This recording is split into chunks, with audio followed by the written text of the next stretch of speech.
नमस्कार मित्रों, सभी का हार्दिक स्वागत है। आज हम जानेंगे हिंदी की लिपि देवनागरी। देवनागरी का नाम देवनागरी किस किस प्रकार पड़ा, देवनागरी का की उत्पत्ति, देवनागरी का विकास किस प्रकार हुआ, तो समझते हैं देवनागरी लिपि। नागरी या देवनागरी लिपि का विकास, आधार इसका लिखित संकेत है। भारत की प्राचीन लिपियों में सिंधु घाटी की लिपियां जो थी वो खरोष्ठ और ब्राह्मी लिपि थी। खरोष्ठ लिपि, ब्राह्मी लिपि, ये दोनों चित्राकार या ध्वन्य अक्षरात्मक थी। चित्राकार चित्राक्षर थी और ध्वन्यात्मक थी, ये दोनों लिपियां। इसका आविष्कार जो हुआ है देवनागरी लिपि का, वो ब्राह्मी लिपि से हुआ है। सर्वप्रथम इसका प्रयोग गुजरात के राजा जयभट्ट ने किया था अपने शिलालेख में। उन्होंने जो शिलालेख लिख पाया उस पे देवनागरी लिपि का उन्होंने प्रयोग करवाया था, राजा जयभट्ट ने, गुजरात के राजा। मराठी, संस्कृत, हिंदी और नेपाली भाषा की लिपि भी देवनागरी है। हिंदी संस्कृत के अलावा मराठी और नेपाली भाषा की भी जो लिपि है वो देवनागरी है।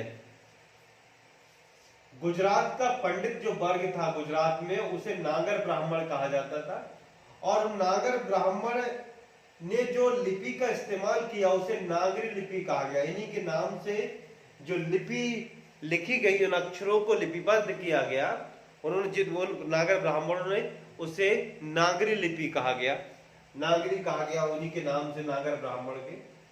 और देव शब्द इसमें जुड़ गया संस्कृत में। देव भाषा संस्कृत में प्रयोग से देव शब्द जुड़ गया, क्योंकि संस्कृत को देवताओं की भाषा कहते हैं, देव भाषा। तो संस्कृत के प्रयोग से उसमें देव शब्द जुड़ गया, क्योंकि संस्कृत की लिपि भी नागरी है, तो उसमें देव जोड़ दीजिए तो ये बन गई फिर देवनागरी, जुड़ गया देवनागरी।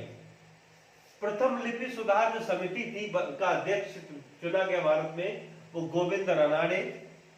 फिर आ की 12 खड़ी का सुझाव दिया काका कालेल करने का, कि आ जो है उसकी 12 खड़ी बनाओ। 12 खड़ी का मतलब होता है वही मात्रा लगा के सभी। फिर 1947 में उत्तर प्रदेश सरकार ने भी लिपि सुधार समिति का गठन किया। उसके अध्यक्ष थे नरेंद्र देव जी ने एक हिंदी का शब्दकोश भी है उनका लिखा गया, और उसमें शब्द भंडार है। आप शब्दों को, हिंदी के शब्दों को हर तरीके से देख सकते हैं शब्द भंडार में।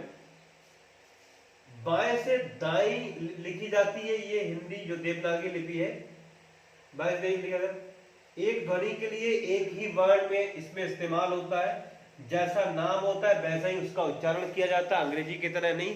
कुछ साइलेंट होते हैं और कुछ साइलेंट है, कुछ एक्टिव है, पता नहीं चलता कौन साइलेंट है कैसे, तो बहुत मुश्किल। इसमें क्या, जैसा नाम होता है वैसा ही उच्चारण होता है। हर एक ध्वनि का अपना एक अक्षर है। नागरी लिपि का जो है वो अक्षरात्मक है, वो अक्षर है। देवनागरी लिपि में अक्षरात्मक लिपि है ये, चिन्ह चित्र नहीं बनते हैं, अक्षर है, अक्षरात्मक है, लिपि है। और प्रत्येक शब्द पर एक शिरोरेखा होती है, मतलब हर शब्द के ऊपर एक रेखा खींची जाती है। जैसे ये लिपि के ऊपर जो रेखा खींची गई है ये शिरोरेखा कहलाती है। तो हर शब्द के ऊपर उसी से जो अक्षर होते हैं वो जुड़ते हैं और पूरा शब्द बनता है उसी से। क्योंकि इंग्लिश लिखते हैं तो इंग्लिश में नीचे से शब्द जुड़ जाते हैं, जैसे ये लिखते हैं, जैसे रनिंग में, तो ये नीचे ये जुड़ गया। लेकिन हिंदी में जो ऊपर से ये लाइन खींचते हैं ये, तो ये लाइन सभी अक्षरों को एक साथ बांधती है, तो ये शब्द बना देती है, तो इसे शिरोरेखा कहते हैं। तो प्रत्येक शब्द पर एक शिरोरेखा खींची जाती है हिंदी में, इंग्लिश में ऐसा नहीं है। और इसमें देवनागरी लिपि में हिंदी को लिखा जाता है तो उसमें शिरोरेखा लिखते होती है इस लिपि में, स्क्रिप्ट में। दक्षिण भारत में से नंदी नागरी कहते हैं। देवनागरी को संस्कृत लिपि भी कहा जाता है देवनागरी को। आचार्य महावीर प्रसाद द्विवेदी ने इसको संस्कृत लिपि कहा, देवनागरी लिपि को। तो हिंदी को देवनागरी लिपि में लिपिबद्ध किया जाता है, लिखा जाता है, उसके अलावा संस्कृत में भी। और इन दोनों, क्योंकि हिंदी का जन्म संस्कृत से हुआ, इन दोनों भाषाओं का देवनागरी लिपि है। इनके साथ साथ नेपाली और मराठी भी देवनागरी लिपि में ही लिखी जाती है। ये कुछ संक्षिप्त जानकारी देवनागरी लिपि के विषय में हमने साझा की। फिर मिलते हैं। नमस्कार, जय हिंद।